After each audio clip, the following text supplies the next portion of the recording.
Are we live? Oh, hold on. Oh, we live?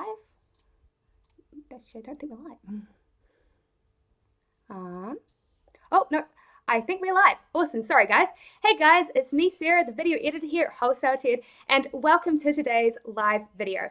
Today, I'm going to be interviewing the founder of Jungle Scout, Greg Mercer, and we're going to be talking about how to pick products to private label and sell on Amazon that can earn you hundreds of thousands of dollars a year.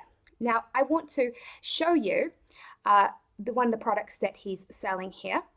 It is called Jungle Sticks, and it's a pack of bamboo marshmallow sticks. Now, people buy these mostly for roasting food on fires, like, of course, marshmallows. So if you're making s'mores, this is an awesome item for you. And this is pretty cool. Last year, it made over $194,000. And since its launch, it's sold over $372,000. So today what we're going to be chatting about is why Greg picked this product, and chat about how you guys can pick your own products to private label that can make you hundreds of thousands of dollars a year. And just a heads up, Greg and Jungle Scout have their own awesome YouTube channel, and I'll be linking to that in the video description below. And at the end of this interview, we'll also be answering questions from you guys in the chat box. So if you have any questions, please type them in and we'll try to answer as many as we can. All right, so let's just go and just jump straight into it. All right, so firstly, thank you, Greg, so much for joining us live here today. So I think everyone knows, or at least I hope that they know, that picking a product with existing sales is key. Now, existing sales, they're key for lots of reasons. One, of course, is that it shows that people are already buying the product on Amazon, making it a safe choice to manufacture and produce because, of course, it shows that you have pre-existing demand. Now, when you picked bamboo sticks to private label, I'm assuming, Greg, that you also looked at the top 10 sellers for it and checked how many sales that they were doing a month. So how many sales do you look for in an item? And can you please explain to us why? Yeah, absolutely, Sarah. And first of all, thanks again for having me on. I'm really excited to be here. It's going to be a fun 30 minutes or hour, however long it takes. But when I'm choosing a product on Amazon, like you said, I'm always looking for a product that has existing sales. It's very, difficult or tricky or risky to choose a product that doesn't have existing sales. There's not currently people purchasing that product on Amazon. So specifically with my bamboo sticks and with all of the products that I select, I'm looking for at least 2,000 or 3,000 units of demand throughout the entire niche. Okay. So it doesn't mean just one seller who's selling 2,000 or 3,000, but when I search marshmallow sticks and I see that niche there, I'm looking, at all the sellers, and throughout the niche, I want to see 2,000 or 3,000 units of demand. So this tells me that, 2,000 or 3,000 people every month are typing in marshmallow sticks or something similar and purchasing that product. Cool. Yeah, no, that was super helpful, actually. Now, actually, I kind of pivot for a moment and I want to talk about reviews quickly. So when you launch a product on Amazon, it's very important, of course, to get as many reviews as you can for your product, especially because of the fact that your competitors are likely to have reviews for their own products. So if you want to be competitive, you need to get your own reviews. But of course, that means then that if you pick a product that has hundreds of reviews for each of your competitors, then it's going to be very difficult to compete with them. So when researching products, it's very crucial to look for products where the competitors don't have too many reviews, which leads me to my question. So you look for products that have 2,000 to 3,000 sales a month across the top 10 sellers. When you picked your bamboo sticks to private label, how many reviews did you look for in your top 10 competitors, and why? Yeah. So like you said, it's difficult to sell against other listings that have hundreds and hundreds or thousands of reviews, right? You just don't have the social proof that the other people do that you're competing against. So with my bamboo sticks, and again, with all my products, in the top 10 spots for what I believe is my main keyword. So if I search marshmallow sticks and look at the top 10 listings, I'd like to see at least 3 or 4 listings that have under 50 reviews. And to me, this is a good indicator that this isn't too competitive of a niche, and it's something that I could fairly easily get ranked for and start selling with those particular products well. Cool. Nice. Yeah. No, that makes a lot of sense. And actually, I want to like quickly show people here just like how many reviews Jungle Scout has. So as you can see, he knows a lot about getting reviews because he has had over 200 reviews for Jungle Sticks alone. And of course, that is a lot. So my question for you, Greg, is how did you get as many reviews as you did for Jungle Sticks? And what actions did you take? Yeah, so a lot of people may be familiar, but like a few years ago, it's like almost or a year and a half ago now, there was a way to offer offer incentives for reviews. That's no longer allowed. So the best ways to help increase the number of reviews that you now have are there's two things you can do. The first thing that you can do is send follow-up email campaigns for all your customers. So of course I use JumpSend because it's one of our own products. I believe there's a link down in the description below and you can check it out. But what it does is it automatically emails everyone who purchases your product and asks them to leave a review. And through our testing, depending on the product and the niche, this actually increases the amount of reviews that you get between 4x and actually up to 10x for some particular products.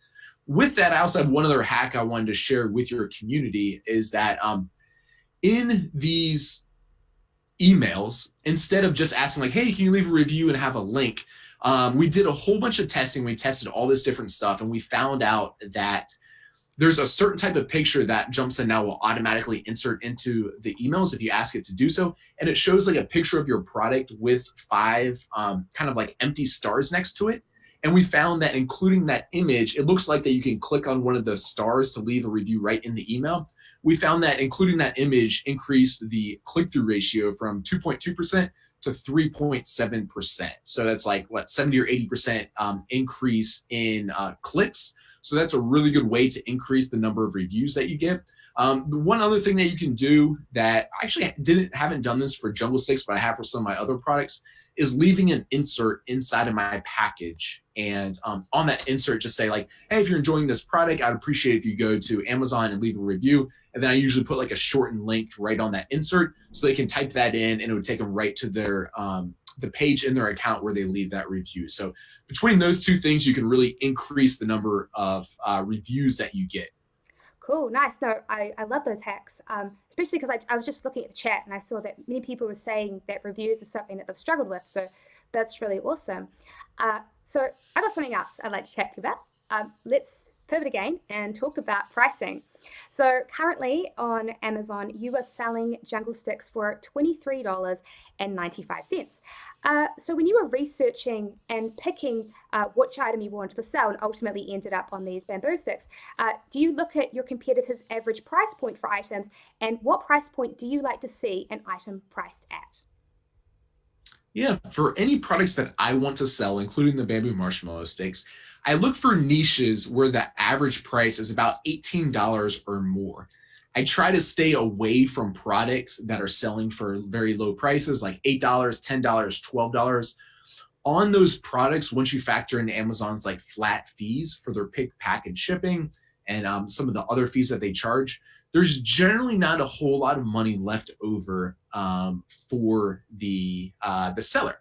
So that's why I prefer a little bit higher price items, and I look for like a minimum of around $18. Because I figured at that price point, that's when you can start to have, let's say $10 or maybe even $12 a net after Amazon fees. So from that $10 or $12, that leaves you a lot more room, to purchase the product and then to profit from that as well. Because if you're making $5 profit per sale, that just adds up a lot quicker than if you're making like $1 or $2 profit per sale. Yeah, no, absolutely. I've definitely found that a lot of new sellers don't think about the fees when they are thinking about pricing their items.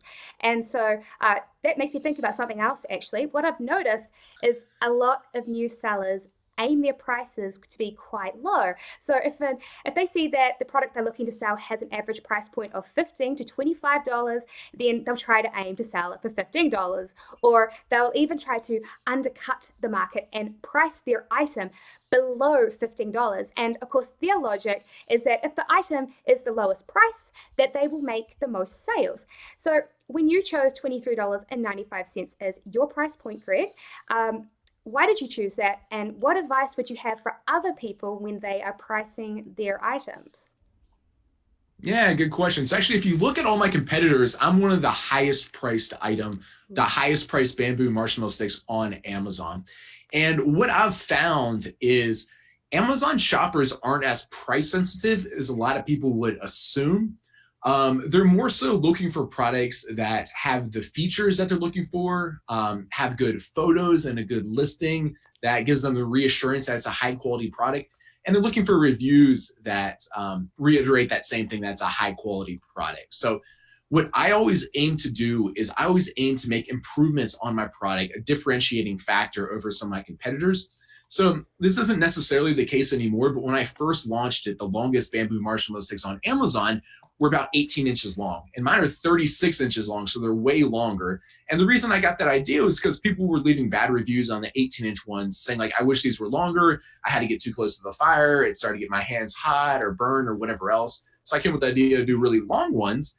And even though, like my bamboo marshmallow sticks only cost like $3.50 to manufacture, I think the 18-inch ones were like $2.50. So it's like it cost me $1 more to manufacture these. But now I'm selling for like $6 or $8 more than the competitors who are selling the shorter one. So I would encourage you guys to make improvements on your products, make it better, according to like the features than what your competitors are. And then with that, you can normally charge a premium price instead of getting stuck in kind of these pricing wars. Nice. Yeah, I love that. All of my subscribers here at Wholesale Ted should know that I do not like pricing wars. But something actually you mentioned there, you mentioned the length of your bamboo sticks. So that leads me to probably my final question before we start getting into lots of these ones that have been coming up in the chat box. So looking at your product, Jungle Sticks, it is a very large product. Each bamboo stick is, like 3 feet long.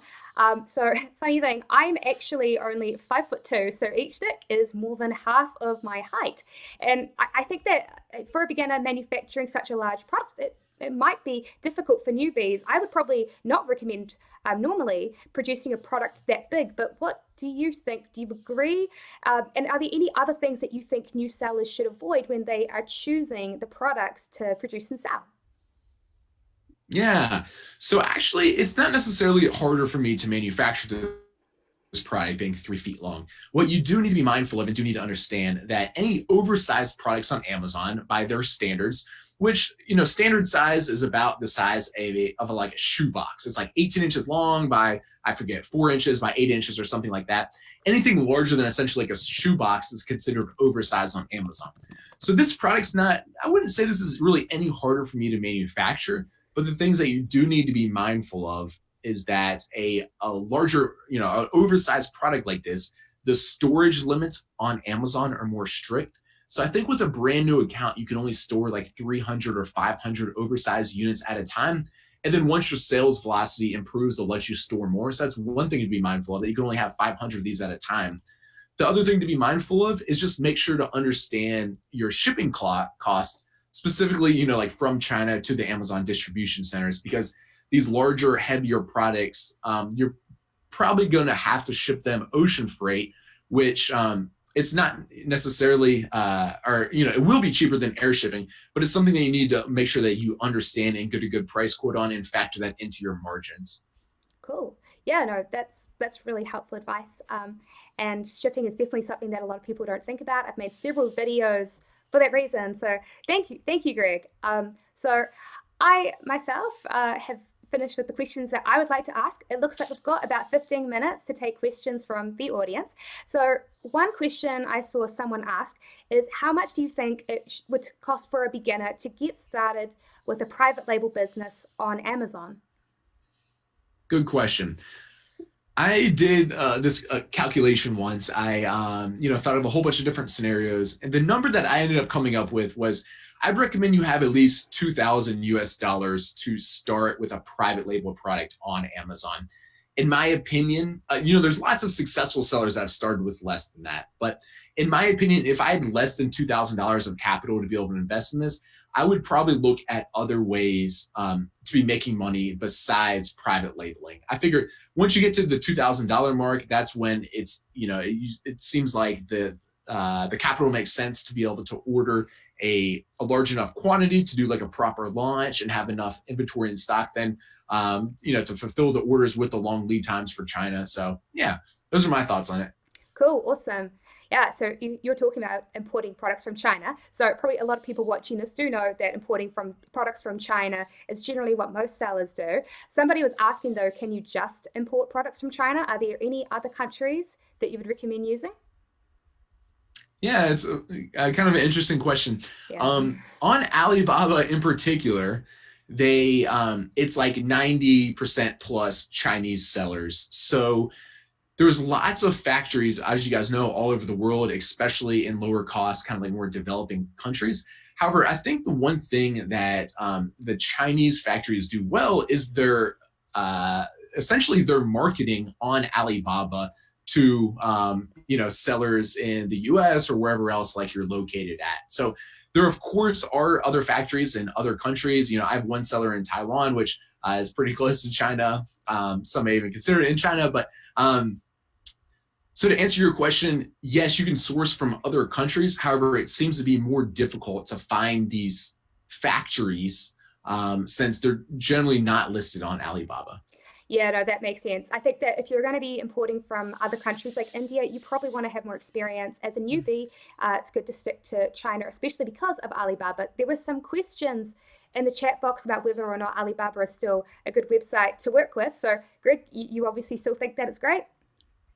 Yeah, Alibaba is still my favorite. Probably Global Sources is my second one, and there's a few others, but Alibaba is always the place that I go to start my search. Nice. Well, there you guys go. So let's pivot to something else I saw someone talk about. I've seen a couple of people in the chat box say that they've brought some products in, but they're struggling to make sales. Is there anything that you've noticed that that tends to be the reason, like any stumbling blocks that usually are the cause of people not making the sales that they want to be making as a new seller? Yeah, so the number one problem that I see are people purchase products that are either not in demand. So oftentimes I'll hear people say like, "Oh, I'm going to sell this on Amazon. It's not on there yet, so I'm sure it's going to do well because I'm sure other people are looking for this besides me." And that's generally not the case. There's generally just not demand for that product on Amazon. So that's reason number one. Reason number two is you just go into a niche that's too competitive. There's like 50 other sellers selling the exact same thing. They have a whole bunch of reviews. And as a brand new seller, it's very hard to get organically ranked for your keywords to make those organic sales. And lastly, the third reason that I see the most people fail is not doing like a proper launch to get started. So when you're launching a brand new private label product, you have to do quite a few like coupon giveaways using a deal site like JumpSend or whatever other deal site you want to use. Normally bid really aggressively on PPC. And the idea there is you just need sales velocity to get started. Once you're making those sales and have a higher sales velocity, then Amazon rewards you with higher organic ranks for your keywords. So that's, if there is good demand, if it's not too competitive, and that's generally the reason that products aren't doing well, is because people haven't been like aggressive enough with their launch. Nice. Actually, for people in the chat box and anyone watching who doesn't know what sales velocity is, could you just explain that to them? Yeah, so sales velocity is just kind of like how quickly your product's selling, right? So the main things that Amazon takes into account when they're ranking listings, in my opinion, they obviously don't release this, is sales velocity, such as how quickly your product's selling. It's keyword relevancy. Of course, like if you search for marshmallow stick, they're not going to show you pint glasses or something. And the last one's conversion rate. So, sales velocity, conversion rate, and keyword relevancy. So when you launch a brand new product, since you don't have any sales velocity, it's not selling quickly. You're generally just lost on like page 50, and no consumers, or shoppers are going to organically find that just by using the search bar. Cool. Yeah, no, definitely something I've chatted a lot out here. For a long time, I feel like a lot of YouTube channels talking about FBA did not discuss launch strategies, and it's something that's starting to be talked about now, which is really cool. So a question I've seen being asked here a bit is, what sort of inventory, how much inventory should you be looking to purchase for your first order if you're starting a private label business? Yeah, so and that's the main reason I say I would recommend about $2,000 to start, is because generally lead times for a Chinese factory, I'd say on average, are about 30 days, so an entire month. If you're shipping by ocean freight, it's an entire month. So that's 2 whole months. And then, of course, you want to have inventory before you have to reorder. So I'd say you generally need 3 months worth of inventory on your initial order. And that generally gives you enough to do a launch, to start selling. And then just 2 or 3 weeks after you do that launch and start selling, that's generally when you already have to replace a reorder. So I generally estimate how many units I think I'm going to be selling per month and order 3 months worth to get started. Nice, 3 months. That's a really good number to go with there. Some people have been asking questions about shipping. As a new seller, are there any mistakes that you see people make when they are handling the shipping process from China into the US and to Amazon? And any tips you could give them to overcome them so that they don't make the same mistakes? Yeah. So if your product's very small and lightweight, or if it's very valuable, then it generally makes economic sense to just ship using an air courier like DHL or FedEx or UPS or whatever. If it's larger, you're generally going to have to ship ocean freight. Ocean freight's not necessarily difficult, but you do have to understand that you can't do it all yourself. I've seen some beginners try to like book a container on the ship themselves and like whatever else, and you just have to hire a freight forwarder. I mean, maybe it's possible not to have a freight forwarder, but it'd be very difficult to do. So you need to hire a freight forwarder. Make sure you get a quote up front from them.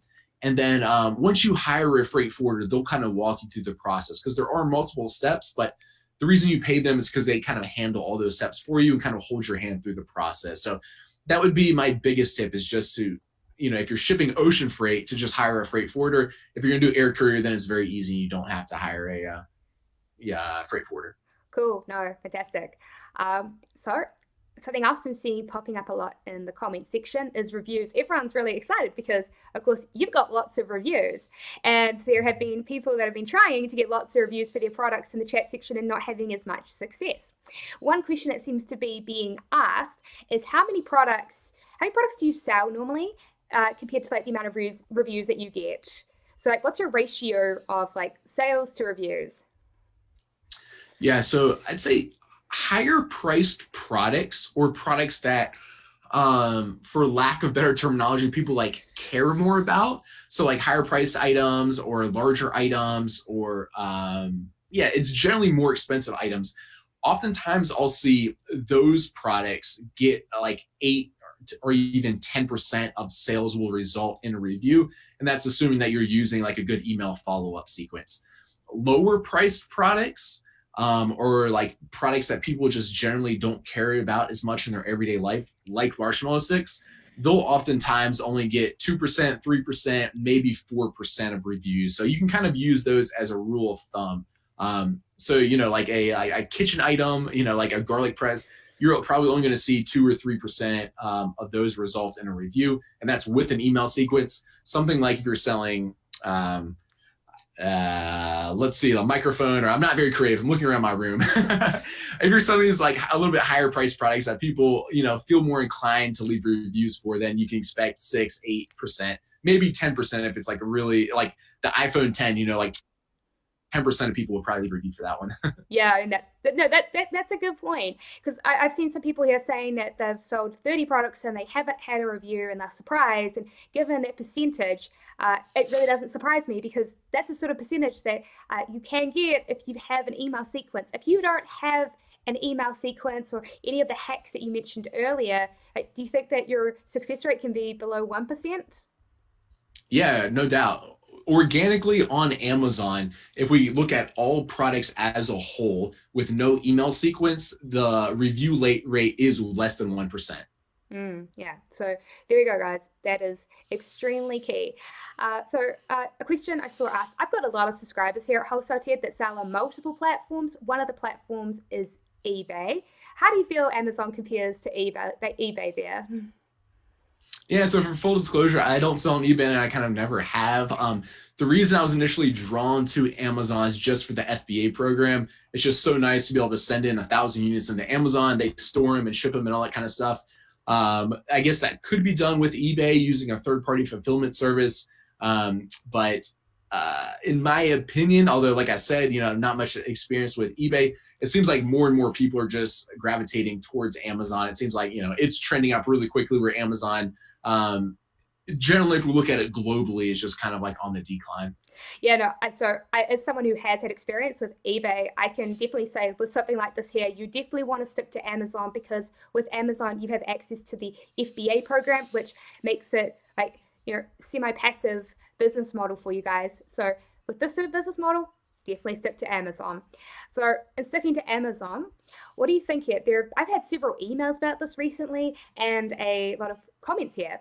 Uh, what about selling in countries other than the United States? What about Amazon UK? Amazon is opening up in Australia. It's getting bigger and bigger and bigger. What are your thoughts on that, Greg? Yeah, I would encourage anyone who is watching this right now to sell in whatever marketplace or country is the lowest barrier of entry to you. So the US by far has the largest amount of demand. I think if we look at Amazon globally, it's over 70% of the global demand happens just in the US. Germany and the UK are the next biggest, and then I think Japan. But with that being said, we're not Jeff Bezos, so we don't really care about like global demand in any one particular region, right? Most of the people watching this, including myself, we just want like our few products to sell well. And all countries around the world have niches and particular products that sell well, that sell 10 or 20 a day, which I think most people watching this are pretty happy with. So I would encourage everyone watching, like I said, to just sell in whatever marketplace seems like the lowest barrier of entry to. If you live in a country that doesn't have Amazon, or for whatever reason you don't want to sell in a respective country, or that doesn't seem like the lowest barrier of entry, then I'd probably sell in the US. Cool. No, I really like that answer. It's really exciting seeing Amazon expanding out globally because it means then that people that live in Australia and things like that, like again, like the barrier to entry is listening and listening for everybody. So I've got one last question here for you, Greg. So when it comes to discount coupon codes, that's something that I've seen people talk about a lot here in the chat. Of course, when you launch a product, it's really important to get your discount coupon codes out there so that people will be buying your product and then you're getting a huge amount of sales velocity. How important is this for you? Like, what percentage of your sales do you try to aim for coupon codes versus things like paid advertising and stuff like that? Are you really aggressive with that, with giving away your products? I saw that one in the chat box. I was hoping you were going to ask something regarding this. Yeah. That's a good earlier question.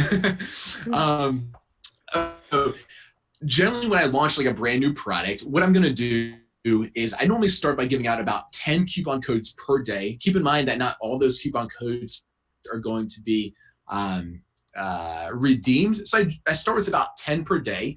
And I keep doing that until I start organically ranking well for my particular product. In niches that aren't as competitive or easier to get ranked in, I might only have to do that for like 2 or 3, maybe even 4 days, and then I start ranking well. Other niches that are more competitive, I need to be more aggressive with. With those, I might actually have to do it for multiple weeks. But to answer your question, I try to stop giving out coupon codes as soon as I can. So, unless they're competitive things, it's only a few days. For the more competitive things, it might be a couple weeks. And then I normally like taper it off because what you'll find is, after like a few days of coupon codes, then, maybe those first 3-4 days or whatever, your only sales come from promotions. But then the next day, there's you get like 2 organic sales, and then the next day you get like 4 organic sales, and then I slowly tapering off those coupon codes so that as I'm getting more and more organic sales. I don't think I necessarily target a certain percentage. That's just kind of how my launch works. Cool. No, I think that's a great answer, and it's something that a lot of people have wanted answered. So thank you, Greg. So I think, guys, that's a wrap. Thank you so much for coming out here and joining us on this live video. Greg and I really enjoyed chatting with you guys and answering your questions. Now, as I said at the start of this video, Greg has his own YouTube channel in conjunction with Jungle Scout, and I'll have a link to that in the description below. And I'll also have a link to the tools that we've discussed here in this video, Jungle Scout and JumpSend.